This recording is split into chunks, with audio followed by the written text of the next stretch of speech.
Messi কি ভারতে তার ইচ্ছায় আসছে নাকি তাকে জোর করে নিয়ে আসা হচ্ছে? 14 বছর পর ভারতে আসছে মেসি। 14 বছর আগে সে ভারতে আসলেও তার নামের পূর্বে ছিল না ওয়ার্ল্ড কাপ বিজয়ী। জি হ্যাঁ বন্ধুরা, আর না ছিল সর্বকালের সেরা খেলোয়াড়ের খেতাব। 14 বছর আগের মেসি এবং বর্তমান মেসির মধ্যে আকাশ পাতালের পার্থক্য রয়েছে। এবং বাংলাদেশ ও ভারতে যে মেসির কতটা ফ্যান বেস রয়েছে এটা আপনাদেরকে আর বলে দিতে হবে বলে মনে হয় না। কিন্তু মেসি কি কারণেই বা আসছে ভারতে এবং বাংলাদেশেও আসার কি একটি সুযোগ রয়েছে কিনা আজকের এই ভিডিওতে সবই ক্লিয়ার হয়ে যাবে। তো থাকুন ভিডিও শেষ মুহূর্ত পর্যন্ত, কারণ শুনলে আপনিও অবাক হবেন মেসির ভারতে আসার কারণটাই বা কি। তো আমরা সকলেই জানি যে ছোট বড় ইয়াং ও বয়স্ক থেকে শুরু করে ছেলে মেয়ে সকলেই ফুটবল খেলা অনেকে পছন্দ করে। আর পৃথিবীর সবথেকে জনপ্রিয় গেম এর জনপ্রিয় তারকা লিওনেল মেসিকে কেউ চেনে না এটা কখনো হতেই পারে না। লিওনেল মেসি মূলত ভারতে আসছে তার ফ্যানদের সাথে দেখা করতে।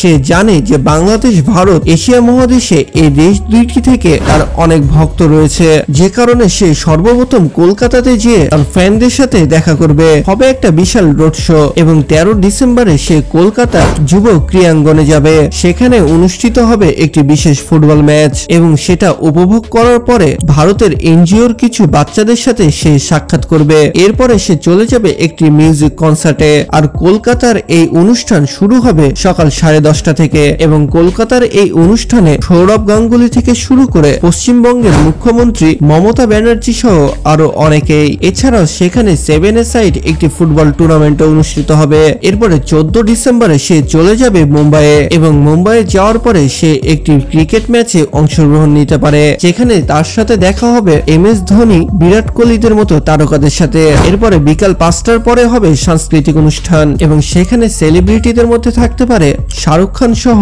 আরো বলিউডের অনেক অ্যাক্টররাও। এরপরে 15 ডিসেম্বর সে চলে যাবে দিল্লিতে এবং দিল্লিতে স্টেডিয়ামে তার লাস্ট ইভেন্টটা শুরু হবে দুপুর 1:30 থেকে এবং সেখানেও সাংস্কৃতিক এবং কালচারাল অনেক অনুষ্ঠানই থাকছে। এবং 4 নম্বর দিন সে নরেন্দ্র মোদীর সাথে সাক্ষাৎ করবে, দিয়ে ফিরবে আর্জেন্টিনাতে। তো এবার আমি বলি যে এর পেছনের আসল রহস্য কি। মেসিকে তো অনেক আগে থেকে ইনভাইট করা হচ্ছে ইন্ডিয়াতে, কিন্তু মেসি কখনো এটা কনফার্ম করতে পারছিল না। কিন্তু অনেক অবশেষে মেসি তার সোশ্যাল মিডিয়াতে এটা ডিক্লেয়ার করে যে সে এবার আসছে ইন্ডিয়াতে। কিন্তু ইন্ডিয়া যে তার সাথে এরকম একটি ব্যবসা করে নিবে এটা কিন্তু কেউ ভাবতেও পারেনি, মানে এটা কেউ ভাবছেও না অবশ্য।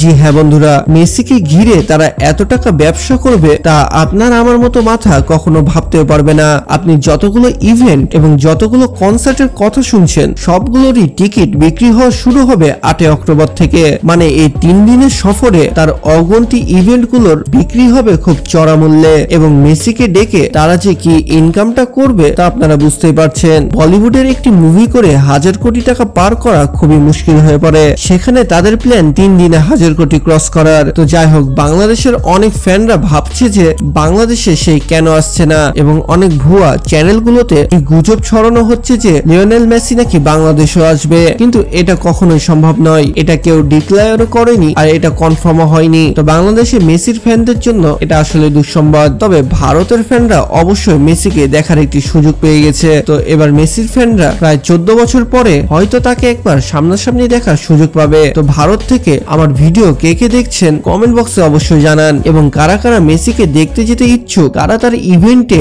অংশগ্রহণ করতে ইচ্ছুক তারাও আমার কমেন্ট বক্সে অবশ্যই জানান এবং নতুন হলে তো সাবস্ক্রাইব মাস্ট। দেখা হচ্ছে পরবর্তী আরো একটি ইন্টারেস্টিং ভিডিওতে। ততক্ষণ ভালো থাকুন, সুস্থ থাকুন, আল্লাহ হাফেজ।